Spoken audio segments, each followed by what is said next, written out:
सफला एकादशी व्रत की कथा। पौष माह के कृष्ण पक्ष की एकादशी को सफला एकादशी का व्रत रखा जाता है।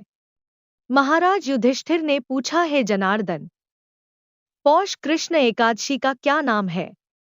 उस दिन कौन से देवता का पूजन किया जाता है और उसकी क्या विधि है? कृपया मुझे बताएं।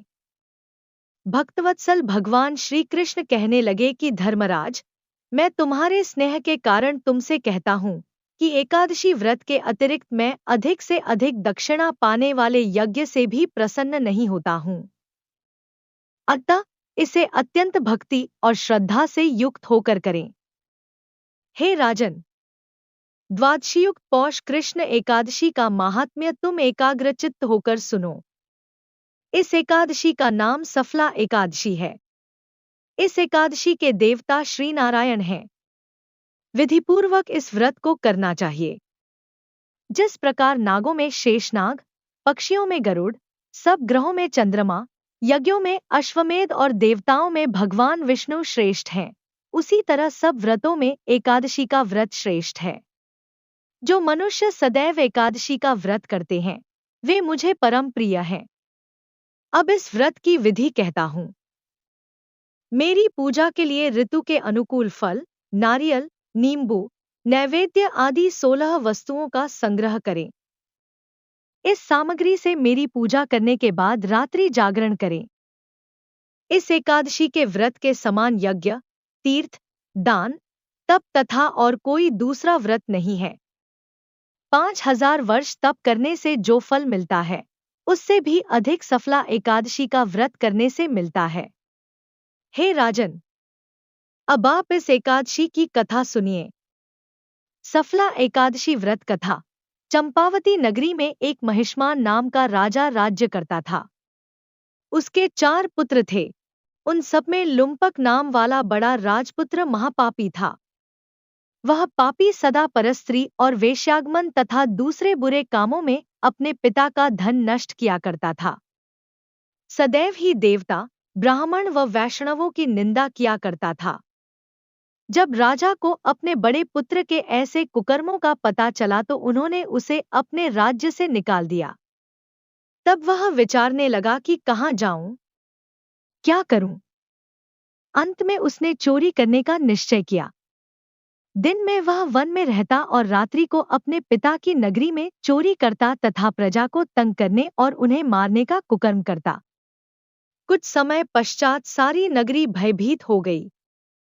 वह वन में रहकर पशु आदि को मारकर खाने लगा। नागरिक और राज्य के कर्मचारी उसे पकड़ लेते किंतु राजा के भय से छोड़ देते। वन में एक अति प्राचीन विशाल पीपल का वृक्ष था। लोग उसकी भगवान के समान पूजा करते थे। उसी वृक्ष के नीचे वह महापापी लुम्पक रहा करता था। इस वन को लोग देवताओं की क्रीड़ास्थली मानते थे।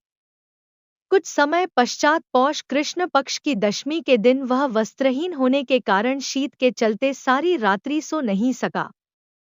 उसके हाथ पैर अकड़ गए। सूर्योदय होते होते वह मूर्छित हो गया। दूसरे दिन एकादशी को मध्याह्न के समय सूर्य की गर्मी पाकर उसकी मूर्छा दूर हुई। गिरता पड़ता वह भोजन की तलाश में निकला। पशुओं को मारने में वह समर्थ नहीं था। पेड़ों के नीचे गिरे हुए फल उठाकर वापस उसी पीपल वृक्ष के नीचे आ गया। उस समय तक भगवान सूर्य अस्त हो चुके थे।